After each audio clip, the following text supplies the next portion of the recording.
Hi everyone, welcome back to Dr. Han's Pharmacy Classroom, and today we are going to look at how stuff or extracts from seaweed could potentially help fight the coronavirus.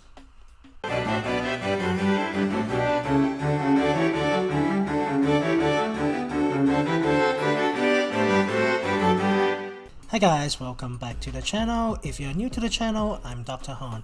If you're old, thank you for coming back to support the channel. In this channel, I like to share videos on course reviews, health and science information updates. I also share learning tips and tricks for students' academic and professional development. If these are your interest topic, please subscribe to the channel. This channel needs your support to grow.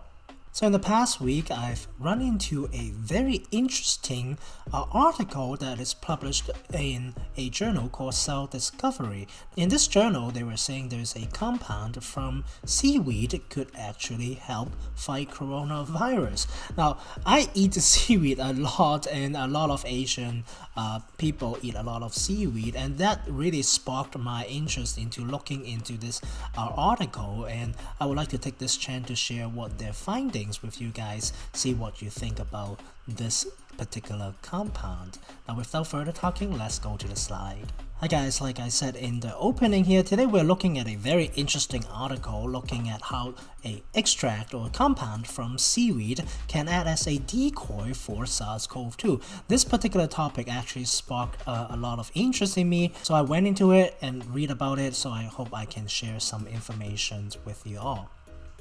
Now, first of all, I'd like to make a disclaimer. Now, this video or this presentation is my interpretation of publicly available scientific information. Okay, this video does not serve as any intention to give any advice on treatment, diagnosis, and preventions of any diseases. And if I mention any company or products in my videos, I have no tie and no commercial tie with them. Okay.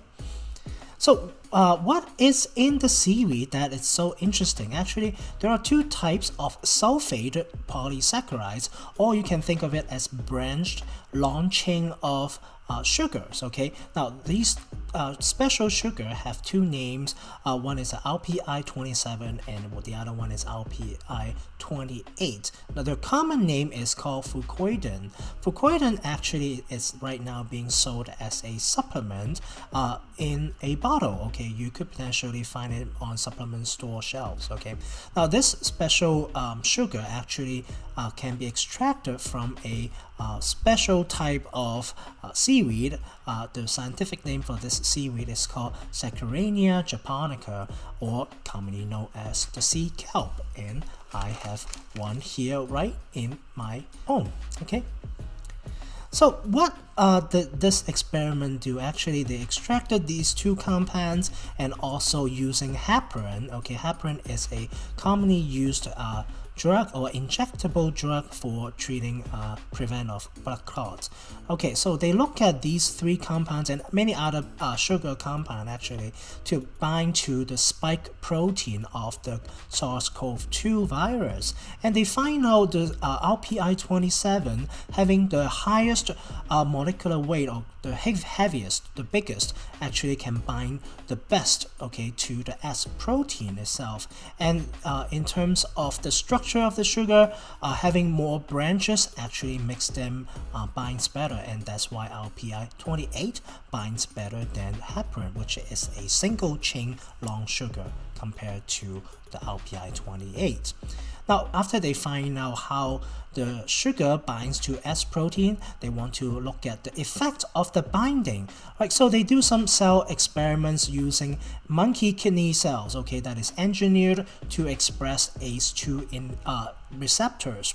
Now it shows that these sugars have no toxicity on those cells itself, and the tighter these sugars bind to the S protein, the higher the antiviral effect. Now interestingly, in this cell type experiments, this LPI27 compound or sugar actually showed a better antiviral activity than the emergency used antiviral drug remdesivir. Okay, this is being approved for emergency use of severe COVID cases, which is also a drug that is used for treating Ebola diseases. Okay, so how does this RPI 27 actually work? So I have a very simple animation here showing how it acts as in this cell experiments. Right, so you have ACE2 receptors, and normally it will be bound by the receptor binding protein of the spike protein receptor binding domain. Now if you treat it with this RPI 27, what happens is that you will see the RPI 27 will complete the binding to the receptor binding domain and leaving it not able to bind to the ACE2 receptors on the cell.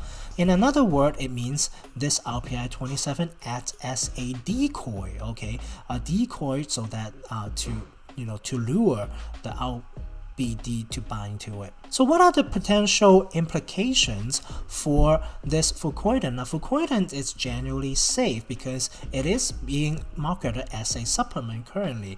Now unfortunately, this experiment is really a very basic cell type experiment that happened in a petri dish, closely monitored, and you need a lot more studies. First of all, you need to study in human epithelial cell, which are the major cell types the coronavirus is attacking, and also move on to animal study, and hopefully in the future they could test in human patients with the COVID-19. All right, so what are the take-home message for this particular paper? Now branched sulfate long-chain sugar from seaweed actually, according to them, show a very good antiviral activity in animal cell experiment. Actually, they only require about 9 times less the concentration compared to the Ebola drug to show the equal antiviral ability, so-called the EC50. Okay, now of course it needs a lot more studies in human cells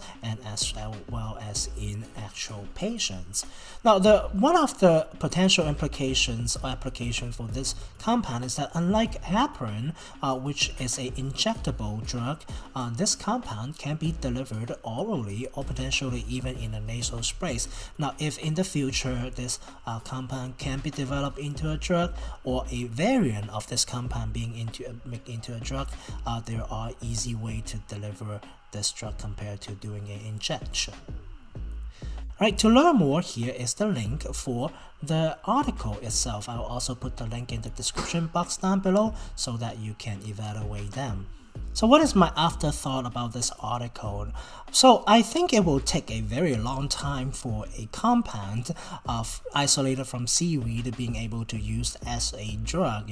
Drug development usually takes a very, very long time. But I think the potential for this fucoidan polysaccharide could be used as a binding element in some type of a small sensor setup. Actually binds super well, bind to the receptor binding domain. It could be very easily made into a diagnostic tool.